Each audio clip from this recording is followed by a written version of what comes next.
है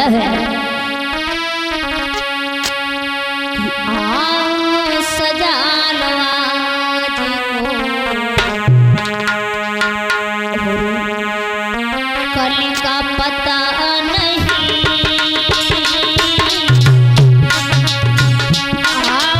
सजा लो आज को कल का पता नहीं।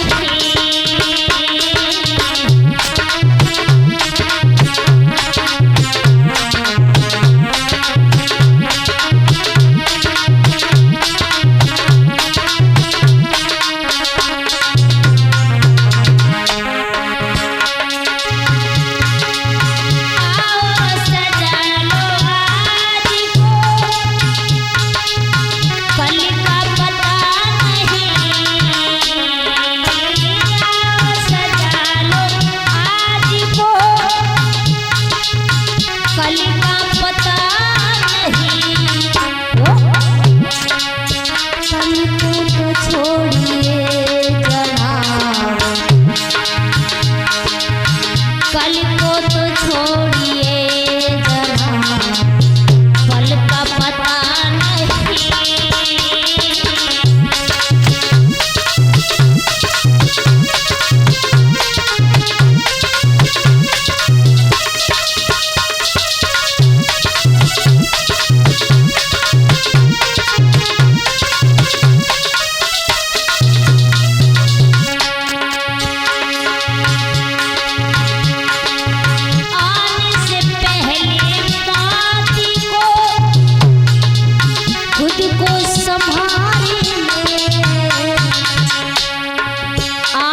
पहले मौत को खुद को संभाल ले, क्योंकि जब मौत आएगी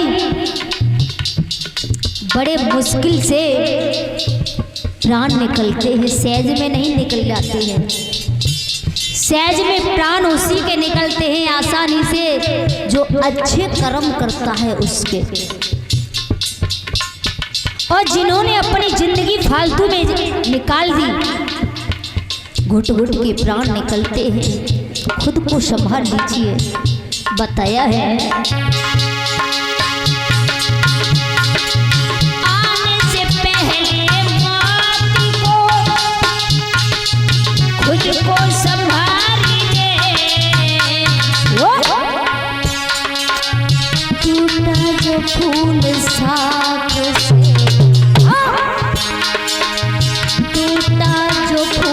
साथ से मेरी वो खिला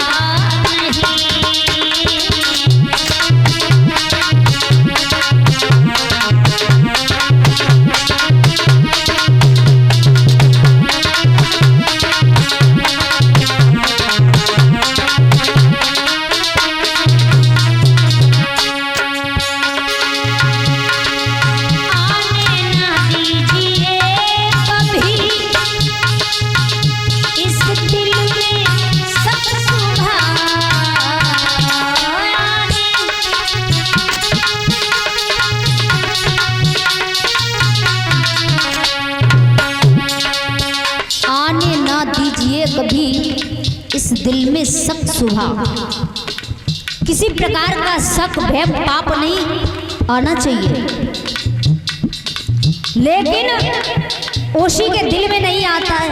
कोई घर के सामने से निकल गया है, उसके घर से गया है, पता नहीं क्या बात है जो रोजाना आता है। कोई किसी से बात कर रहा है तब शक कर रहे हैं। अरे बड़ा पाप दिल में होता है, बड़ा शक होता है दिल में, होता उसी के दिल में है, बताया है। आने ना दीजिए कभी इस दिल में शक सुबह। किसके दिल में होता है ये पाप? जिसके दिल में एक भगवान का वास, भगवान का नाम नहीं होता है। जिस जिह्वा पर भगवान का नाम नहीं होता है, जिस दिल में भगवान का वास नहीं होता, उसके दिल में हमेशा पाप गलत फहमी होती है। तो जिसके दिल में लग गया ना, तो बताया है ये मर्ज ना इलाज है।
घमंड होगा, उस दिल में घमंड अहंकार अहम होगा। कैसे दिल में? उसी दिल में घमंड होता है। इंसान अपने के आगे कुछ समझता नहीं है। अरे सबसे बड़ा मैं हूँ, पैसे वाला मैं हूँ, परिवार वाला मैं हूँ। अरे मैं सब कुछ हूँ। अहम तो रावण ने भी किया था, लेकिन घमंड उसी के अंदर होता है। होगा किरूर के सिवा उस दिल में और क्या, जिस दिल में इस जगत का मालिक बसा नहीं।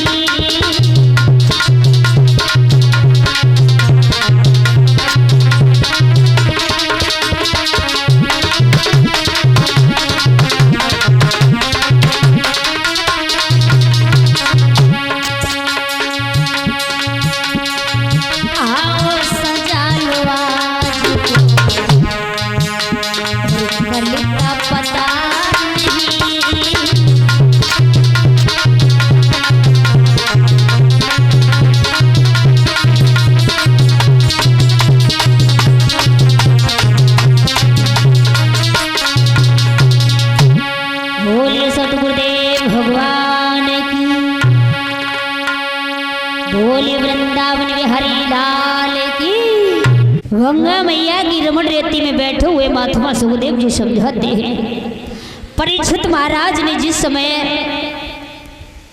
सवाल किया है, हमें ये बताओ कि राक्षस के कुल में एक भगवान का भक्त कैसे हुआ। ध्यान रखना, जरूरी नहीं है कि भजन एक देवता ही कर सकते हैं। देखो एक राक्षस के कुल में और कैसे भगवान का भक्त बना था, लेकिन देवता होकर के, एक वो तो राक्षस था तब भगवान का भक्त बना, लेकिन आजकल तो एक देवी देवता होकर के भी और राक्षस बनना चाहते हैं और राक्षसों की ओर जा रहे हैं, राक्षस जैसे कर्म कर रहे हैं। परीक्षित महाराज से सुखदेव जी महाराज ने समझाया, हम तुम्हें बताते हैं राक्षस के कुल में किस तरह से भगवान का भक्त हुआ था। ब्रह्मा जी ने जिस समय सृष्टि की रचना की थी,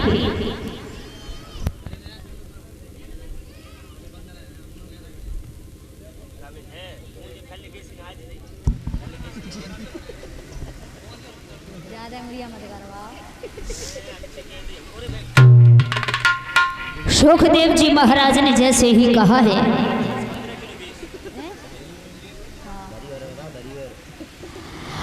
और जैसे ही समझाया है, बताया है कि ब्रह्मा जी ने सृष्टि की रचना की है। मरीच नंदन कश्यप जी हुए और कश्यप की 2 शादियां हुई हैं, आदिति और दिति। आदिति से देवता हो गए, दिति के कोई संतान पैदा नहीं हुई। आदिति के बेटा राज कर रहे हैं, दिति ने देखा मेरी सौत के बेटा राज कर रहे हैं, लेकिन मेरे पास तो कोई संतान भी नहीं है। बड़ा दुख हुआ। और आप ये भी जानते हो, वो तो सौत की बात रही, पड़ोसिन के बेटा है और दूसरी पड़ोसिन के औलाद ना हो तो बड़ी जलन होती है। और बाई तरीका से सौतों को बड़ा जलन होती है। दिति सोचने लगी है मेरे औलाद नहीं है। उसी समय दिति के मन में विचार आए और चल दी। कश्यप जी यज्ञशाला में आहुति लगा करके ध्यान मगन बैठे हुए थे। जब ध्यान मगन बैठे हुए थे तो बाई समय पे पहुंची है और जाकर के उसने सारी बात बताई। कश्यप जी कहने लगे, तुम मेरी पत्नी हो और थोड़ी देर रुक जाओ, मैं तुम्हारे मन की इच्छा पूर्ण कर दूंगा, लेकिन आप मेरी पत्नी हो, देवी देवताओं का अपमान हो जाएगा यदि मैं ऐसा करता हूं तो। क्योंकि इस समय में ध्यान मगन भगवान के भजन में बैठा हुआ हूं। अब दिति कहाँ मानती है, दिति अपनी जिद ठानने लगी है। स्त्री बड़ी हटीली होती है, हट कर जाए तो किसी की बात मानने को तैयार नहीं होती है। कश्यप जी कहने लगे, दिति मेरी बात सुनो और समझो।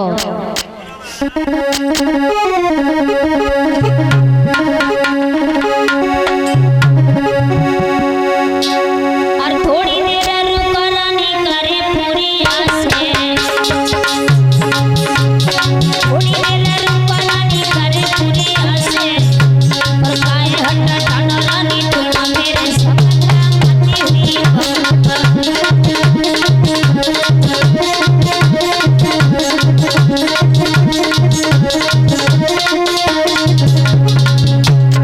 हे प्यारी सपने भी देवता पकवान घटी जाएगा, सपने भी देवता पकवान घटी जाएगा, और जो हमें सुखाने के पानी तेरा सपना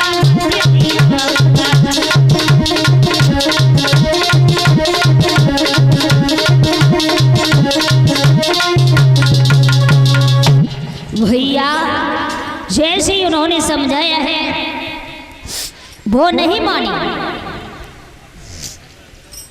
और जब नहीं मानी है उसी समय